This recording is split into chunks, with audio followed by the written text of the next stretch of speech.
sacerdócio, Padre Raimundo, pároco desta paróquia, Padre Lucas, vigário paroquial, Padre Everton, filho da terra, queridas irmãs religiosas, queridos irmãos e irmãs em Cristo, a liturgia da palavra deste final de semana, do 23º domingo do tempo comum, nos convida e nos fala de uma única realidade, que é a correção fraterna. Como devemos corrigir um irmão que peca, que nos ofende, que está caminhando, enveredando por um caminho errado, pelo caminho do mal? Como? Na primeira leitura, o profeta Ezequiel já é imbuído desta missão por Deus. Vai e corrige o ímpio. Quem é a pessoa ímpia? A pessoa ímpia é aquela que não anda nos caminhos de Deus, nos caminhos justos que o Senhor traçou para ela e quer que viva. E assim o profeta vai. Porque se você não anunciar a minha palavra para que ela se converta, você é que perecerá, você que não se salvará. E o profeta é aquele que anuncia não a sua própria palavra, mas a palavra do Senhor. E assim, todos nós também, hoje, desde o nosso batismo, somos profetas, sacerdotes e reis, e temos a obrigação de corrigir a quem está no erro.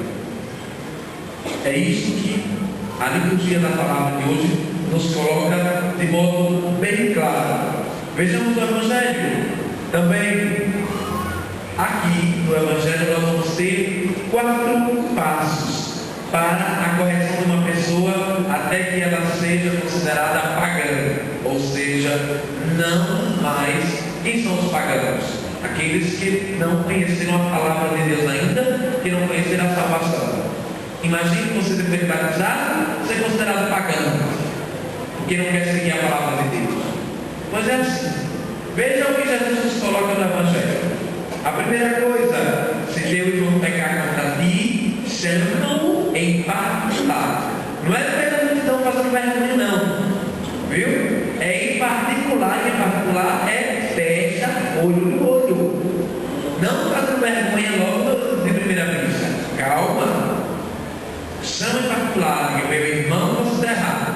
Isso dentro de casa, isso no trabalho, na igreja, dentro dos movimentos, das pastorais. O caminho, seu irmão está enveredando pelo caminho do mal, fazendo coisas erradas. Chama-o em particular. Ah, padre, mas ele vai me odiar. Padre, ele vai me excomungar, mas nunca vai lá na minha cara, não vai falar mais comigo. Lembre-se do que a palavra de Deus nos diz. Se teu irmão te escutar, ganhaste mais um amigo, ganhaste mais um irmão. E quantas vezes nós somos gratos a uma pessoa que nos mostrou qual era o caminho certo? Estávamos tomando decisões erradas e nos mostrou verdadeiramente: não, o caminho é por aí, meu irmão, o caminho é por aqui. E a gente escuta e vai para o caminho certo. E mais na frente a gente olha para trás e reconhece. Está vendo? Se eu fosse pelo caminho errado, hoje eu sei onde é que eu estaria. Mas graças à sua palavra, eu hoje estou aqui e te agradeço. Mas também existem aqueles que não os escutam. Para este, Jesus ele é paciente. Vai nos dizer o quê? Chama mais uma ou 2 pessoas, para que o caso seja resolvido entre 3. Tem a testemunha. Corrijo de novo. Olha a paciência de Deus, viu?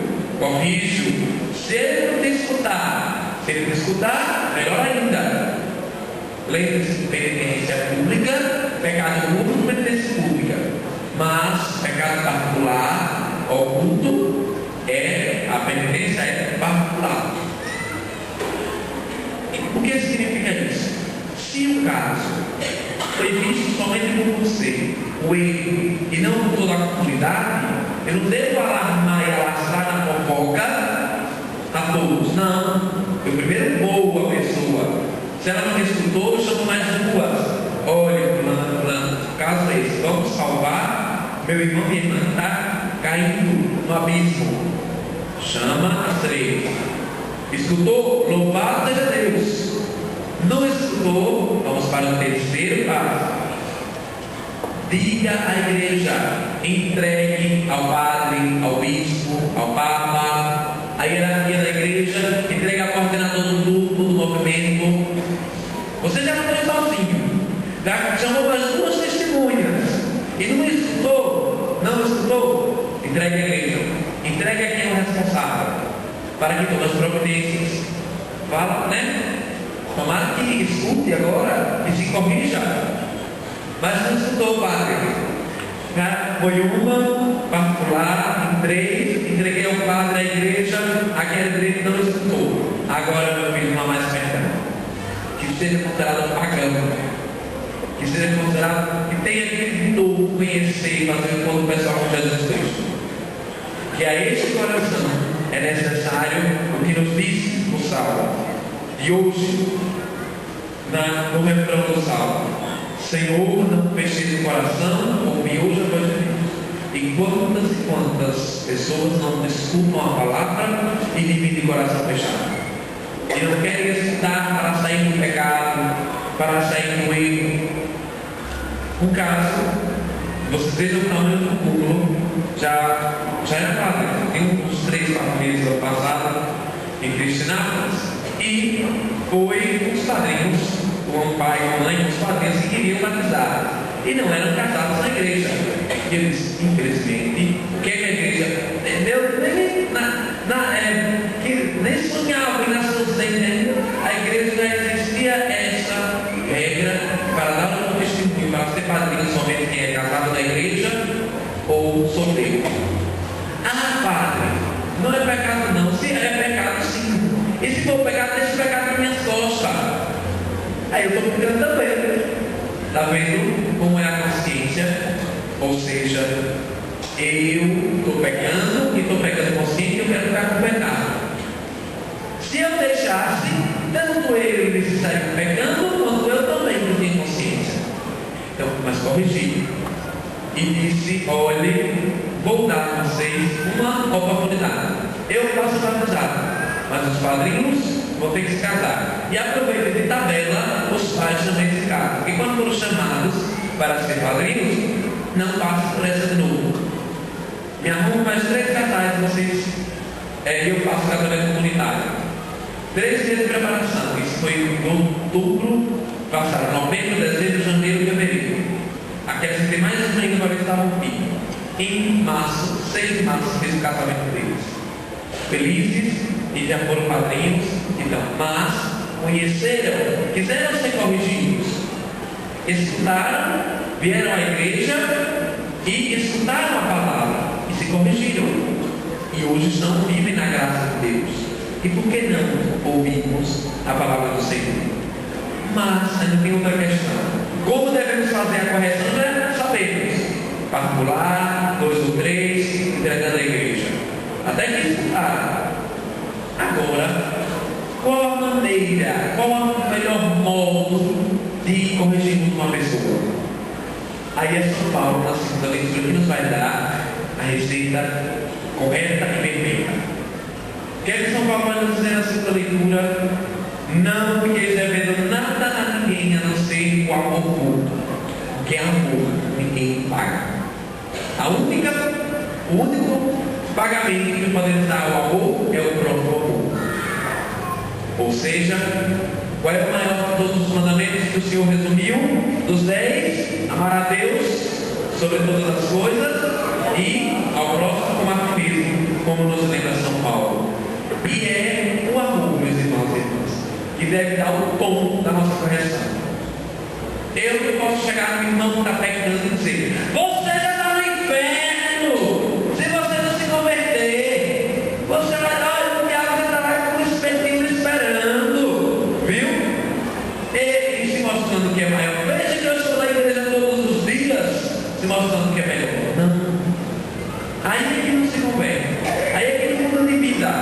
Mas quando a gente chega com amor, com caridade, com mansidão, no falar, no acolher, sem julgamento, aí sim nós estamos cumprindo o que São Paulo nos diz. Porque o amor é o primeiro plano Ou seja, a lei maior, a que está acima de toda a lei, é o amor. E é com esse amor que nós devemos também nos corrigir, porque é o amor de Deus, e corrigir ao próximo. E lembrar, que quem é o amor por excelência? Deus. São João vai nos dizer na sua primeira carta, no capítulo 4, versículo 8. Deus é amor. E se Deus é amor, nós não podemos corrigir o irmão, resgatar o irmão que está lá no buraco, senão de outra forma, senão amando profundamente, como a gente gostaria que fizesse a nós mesmos. E aqui a regra de ouro é fantástica. Não faça ao outro aquilo que não gostaria que fizesse consigo mesmo. Ou seja, eu não vou corrigir o outro de maneira estúpida, bruta, porque eu não gostaria que assim fizessem comigo. Então, eu vou corrigir com caridade, com amor, tendo paciência. Veja que Jesus poderia na primeira vez mandar ser considerado pagão, mas não. Foi 1, 2, 3, na quarta vez, aí sim, agora seja considerado pagão, seja banido, excluído. Ou seja, mas seja banido, excluído não, seja recaracterizado. Para quê? Para que tudo isso, para que a pessoa humana, para que a pessoa que errou, ela reconheça e volte para Deus. Amém? Essa é a parte da liturgia da palavra. Mais um pouquinho do nosso tema de hoje, não podemos esquecer, que é na nossa, qual é a noite de retiro que nós estamos? Ixi Maria, qual é a noite? A quinta noite do nosso retiro espiritual, acompanhando com Nossa Senhora da Piedade. E nesta quinta noite, a Igreja Particular de Lagarto nos coloca um tema do nosso retiro, que é a missão da Igreja anunciar a palavra de Deus ao mundo. Quem é a palavra por excelência neste dia? Já descobriram? Quem é a palavra de Deus por excelência? A única palavra proferida por Deus é Jesus Cristo, o seu Filho Jesus. São João, no início do seu Evangelho, capítulo 1, versículo 14, vai dizer: e a palavra se fez carne e habitou entre nós. A palavra viva de Deus é Jesus Cristo, que se faz presente no meio de nós. E o Papa Bento nos coloca muito no capítulo, na terceira parte da sua exortação apostólica, que estamos refletindo, justamente isso, que Jesus sai do seio de Deus, encarna-se, assume a nossa condição humana, e assim da nossa condição humana ele retorna ao Pai através da sua morte e ressurreição e ascensão aos céus. Mas quando ele retorna, ele não retorna de mãos vazias. De Deus ele trouxe a divindade, mas de nós, homens, ele leva para o seio da Trindade a nossa humanidade. No meio da Trindade, hoje, depois da ressurreição de Jesus Cristo e sua ascensão aos céus, retorno para o Pai, ele não voltou só como Deus, mas ele voltou como verdadeiro Deus e verdadeiro homem. Por isso que todos nós somos chamados a seguir esta palavra. De Deus somos criados. Não vamos ficar para a semente. Alguém vai aqui viver para a semente, ficar até os 1000 milhões de anos? Não. Todos morreremos. Todos. Brancos, pretos, afrodescendentes agora, pobres, ricos, todos passaremos pelo mesmo caminho. Porque de Deus saímos e para Deus voltamos. E nesse percurso, nós somos chamados, enquanto estamos peregrinando aqui na terra, cumprir a nossa missão de batizados. E que missão é esta? Anunciar a palavra de Deus, anunciar aquilo que verdadeiramente Jesus veio fazer, revelar quem é a face de Deus. E como vimos na segunda leitura de São Paulo, quem é Deus? Deus é amor. E é este o principal anúncio que nós temos que fazer: anunciar que verdadeiramente Deus é amor, e é um Deus que nos ilumina, um Deus que nos purifica, um Deus que nos converte, como nos diz o Evangelho de hoje. Um Deus que nos corrige para que sigamos a sua palavra. E assim, todos os batizados, sem exceção, são chamados a anunciar a palavra de Deus. Essa é a missão de cada um de nós. Todos, ninguém se exclua. Ah, padre, mas eu não sei falar. Padre, eu tenho vergonha. Eu sou tímido, mal troco duas palavras com meu marido em casa dos meus filhos. Mas eu vou anunciar a palavra. E aí, o anúncio da palavra, ele depende tanto para padres, bispos, freiras, leigos, casados, solteiros, crianças, jovens, todos. Ele depende principalmente do nosso testemunho de vida. O anúncio da palavra, primeiro que nós fazemos é quando com a minha vida eu testemunho que Deus verdadeiramente vive em mim e a vida em mim. E aí me pergunto, e deixo as perguntas. Padre, como estou vivenciando essa palavra? Como dentro da minha casa está vivenciando a palavra? A meditação da palavra de Deus todos os dias, a escuta da palavra, seja pela televisão, pelo rádio, pela meditação na liturgia diária. Como está essa meditação da palavra? Essa palavra se faz vida na minha vida? As minhas atitudes manifestam esta palavra? Lembre-se que a missão principal de Jesus foi revelar quem é o Pai. E com o meu amor, com a minha maneira de agir, em casa, no trabalho, em todos os ambientes, é revelar a face de Jesus a todos pela vivência da palavra, pelo testemunho de vida. E como está? Essa é a pergunta que eu deixo para vocês hoje. Como está a vivência da palavra de Deus? Estou vivenciando bem? Estou dando testemunho da palavra de Deus? Estou lendo em casa, meditando, colocando em prática ou não? Ou a Bíblia fica na estante, servindo de guarda-pó, de poeira? Ou a liturgia só pega no domingo, tem uma missa para acompanhar? Não. Como cristãos, como batizados, nossa missão de anunciar essa palavra de Deus é necessária todos os dias. A primeira coisa quando a gente se levanta, depois de abrir os olhos, claro, viu? Depois de quando acordou, abriu os olhos, venha a palavra de Deus. Perseguire-se, leia a palavra de Deus, porque ali é o seu alimento. Depois vai tomar café, certo? Que depois que toma café, meu filho, dia a Deus, viu?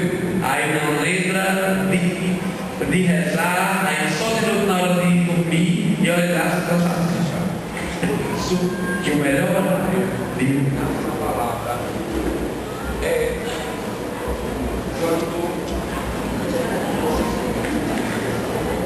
na verdade a melhor maneira é quando nos levantamos. Antes de sair do quarto, medite o Evangelho, medite a palavra de Deus, e aí vocês vão perceber. Quem nunca fez essa experiência, faça a partir de amanhã, faça durante essa semana e permaneça até o último dia. Faça a experiência de acordar meditando a palavra de Deus, para você perceber que as coisas fluem, que os problemas eles vão ser resolvidos de maneira mais suave, e assim o nosso dia com Deus, com a palavra de Deus, será melhor. E assim a gente cumpre a nossa missão. Amém. Louvado seja o Senhor Jesus Cristo.